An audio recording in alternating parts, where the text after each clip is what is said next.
John Jones entered Nutty Putty Cave on November 24, 2009, seeking a thrill with his brother. But their adventure quickly turned horrific. Deep within the cave's maze of tight passages, John wriggled into a narrow crevice and found himself trapped. Wedged upside down, one arm pinned, his desperate cries for help echoed in the darkness. A team of rescuers descended, battling the cave's constricting spaces in a frantic race against time. John Edward Jones, a 26-year-old from St. George, Utah, and his brother Josh were ready for an adventure.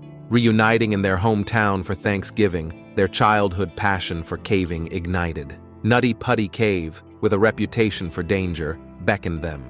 Let me first explain why this cave is so dangerous. Carved by hot water rising from the earth and packed with unique minerals, it's incredibly slippery and claustrophobic. With nicknames like the Birth Canal, the Scout Eater, and the Maze, it's clear that getting trapped is a very real possibility. This hydrothermal cave stretches over 1,300 feet long and plunges to a depth of 145 feet. In the past, 4 cavers had been lucky enough to be rescued from its tight passages. Due to its popularity, the passageways had become dangerously smooth, increasing the risk of becoming trapped. In 2006, concerned authorities temporarily closed the cave, installed a gate, and developed a strict application process to ensure safety for those who dared enter. Despite the risks, Josh had secured a permit for their nostalgic spelunking trip on November 24, 2009.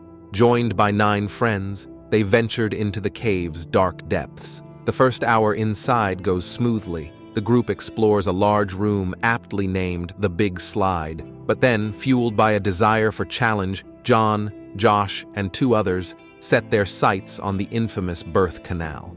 This narrow passage, they've heard, snakes its way through the rock before ultimately opening into a larger chamber. John, always eager, wriggles in first. He makes some initial progress, the tunnel seeming to constrict and widen in turns. But then, the passage narrows again and continues without a break. Confident the path must widen below, he presses on, squeezing further into the darkness. Here's where things go terribly wrong.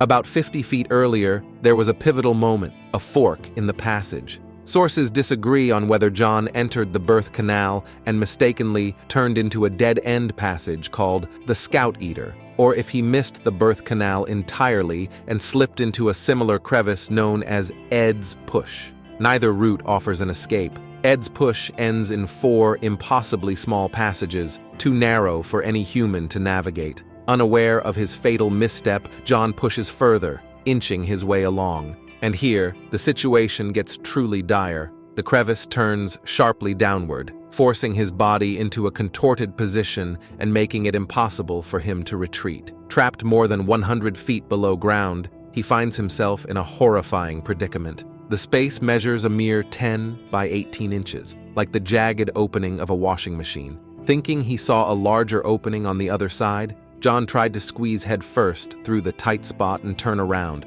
but he became hopelessly stuck upside down at a 70-degree angle. With every desperate twist and turn, he slid further down, gravity working against him. The weight of his body and his upside-down position compounded the danger. Panic must have flooded him as he realized the terrifying reality. He wasn't going anywhere. Now imagine the unimaginable. John, unable to move, can only wait in the darkness.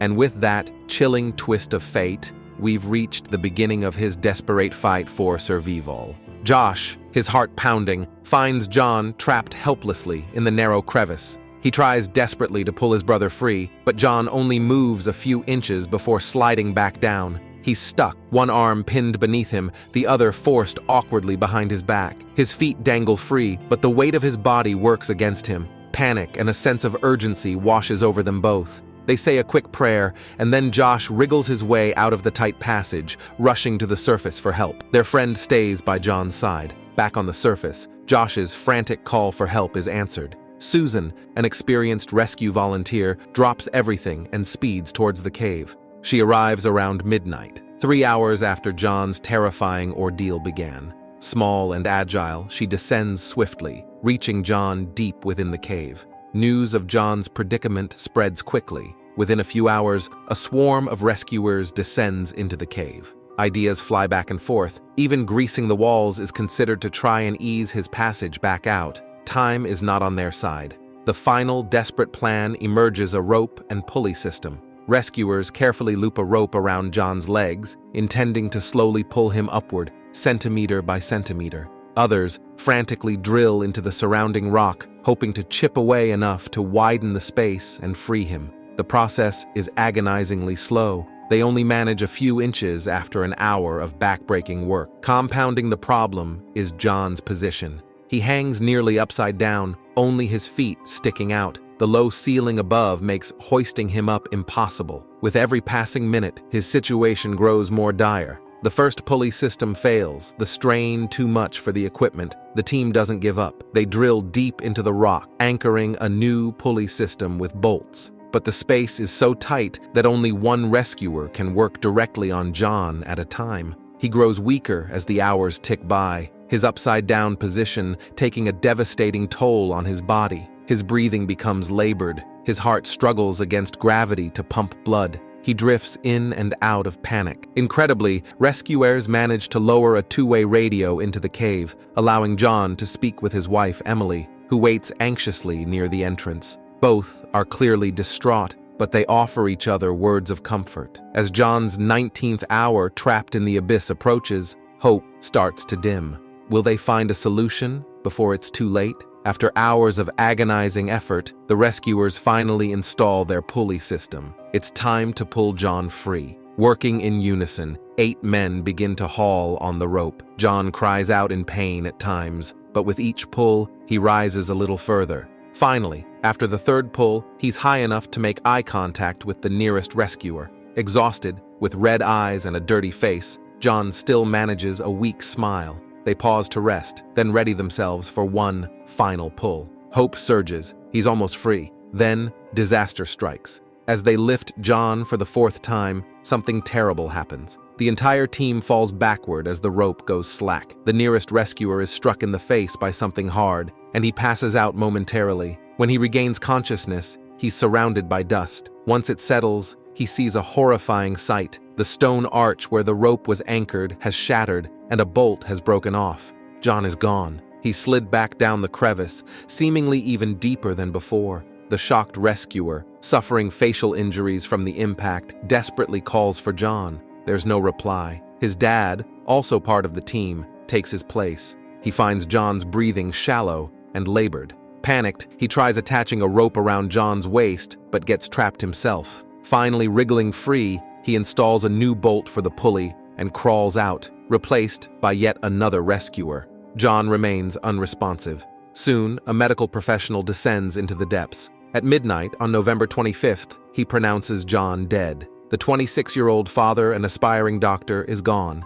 After 27 grueling hours, a team of 137 rescuers leave the cave defeated, bearing the weight of a tragic loss. One rescuer admits it was the toughest operation in his entire 29-year career. The next day, authorities rule that recovering John's body is too dangerous. Nutty Putty Cave will remain his final resting place. A week later, it's permanently sealed. In John's memory, his family places a commemorative plaque on the cave entrance. So ends the heartbreaking story of John Edward Jones. The tragic loss of John Jones reminds us that even the most experienced adventurers can face unimaginable danger. Stay tuned for our next video, where we'll explore another chilling cave tragedy that gripped the world.